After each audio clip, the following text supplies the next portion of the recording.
আমার পাশের একজন ভাই, আমার একজন প্রতিবেশী জান্নাতে যেতে পারবে না, জাহান্নামীদের তালিকায় থাকবে, আমি তার ব্যাপারে কার্যকর কোনো পদক্ষেপ যদি না করি, তাহলে আল্লাহর আদালতে আমাদেরকে জবাবদিহি করতে হবে। হযরত লূত আলাইহিস সালামের জামানায় আল্লাহ রাব্বুল আলামিন ওই সম্প্রদায়ের প্রতি খুব অসন্তুষ্ট হয়ে গিয়েছে। আল্লাহ রাব্বুল আলামিন জিবরাইল আলাইহিস সালামকে জমিনে পাঠিয়েছেন যাতে করে ওই নাফরমানদেরকে সহ জমিনকে উল্টিয়ে দেওয়া হয়। জিবরাইল আলাইহিস সালাম জমিনে এসে আবার জমিন থেকে তিনি আল্লাহর কাছে চলে গিয়েছেন। আল্লাহ রাব্বুল জালালকে তিনি বলেছেন, আল্লাহ আপনি বলেছেন জমিনের বাসিন্দারা নাফরমান হয়ে গিয়েছে, জমিনকে উল্টিয়ে দিতে হবে,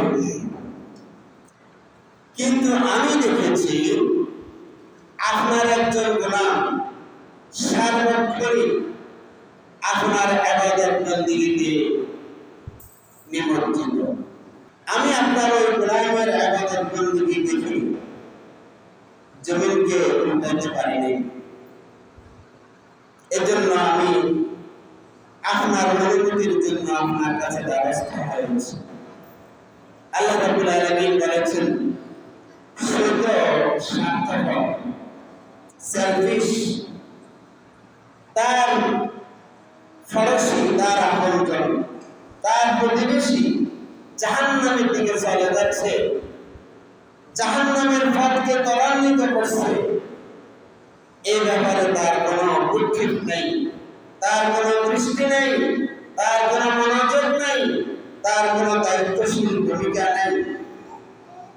আমি তো তাকে জমিনে দায়িত্ব দিয়ে পাঠিয়েছি, সে যেহেতু তার দায়িত্বের ব্যাপারে সজাগ নয়, দায়িত্বের ব্যাপারে তৎপর নয়, সেহেতু সে ব্যক্তিও আমার নাফরমানের অন্তর্ভুক্ত হয়ে গেছে। সুতরাং তুমি তাকে সহজে জমিনকে উল্টিয়ে দাও। আল্লাহ রাব্বুল আলামিন আমাদেরকে পাঠিয়েছেন মানবতার জন্য। আমরা মানুষের জন্য প্রেরিত হয়েছি। পুষ্প আপনার জন্য ফোটে না, ফুলের গন্ধে ফুল বিমোহিত হয় না, ফুলের গন্ধে ফুলের চারপাশে যে সকল মানুষ বসবাস করে তারা বিমোহিত হয়।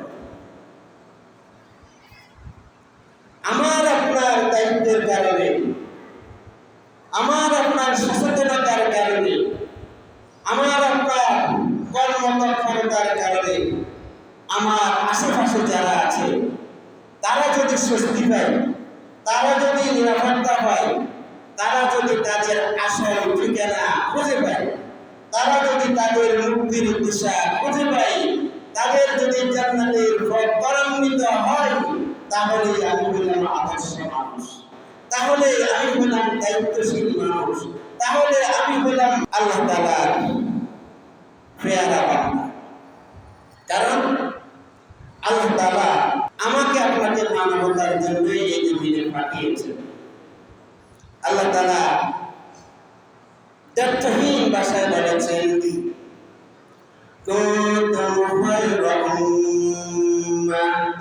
তোমরা হচ্ছ সর্বশ্রেষ্ঠ জাতি।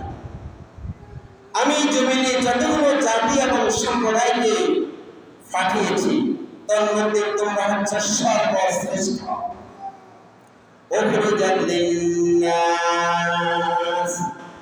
আমি তোমাদেরকে মানবতার কল্যাণের জন্য বাছাই করেছি।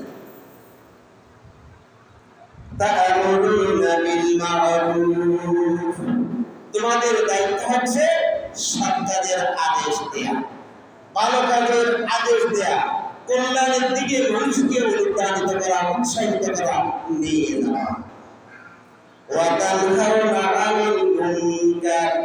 এবং যাবতীয় অন্যায়, ফাফাসারিতা, গর্বিত, নিন্দিত, দর্শাত্মক কাজ থেকে মানুষকে বিরত রাখা।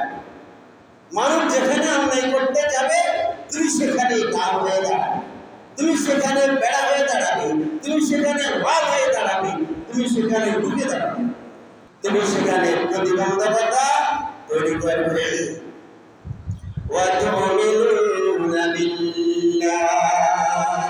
এবং আমি তার মধ্যে বিশ্বাস স্থাপন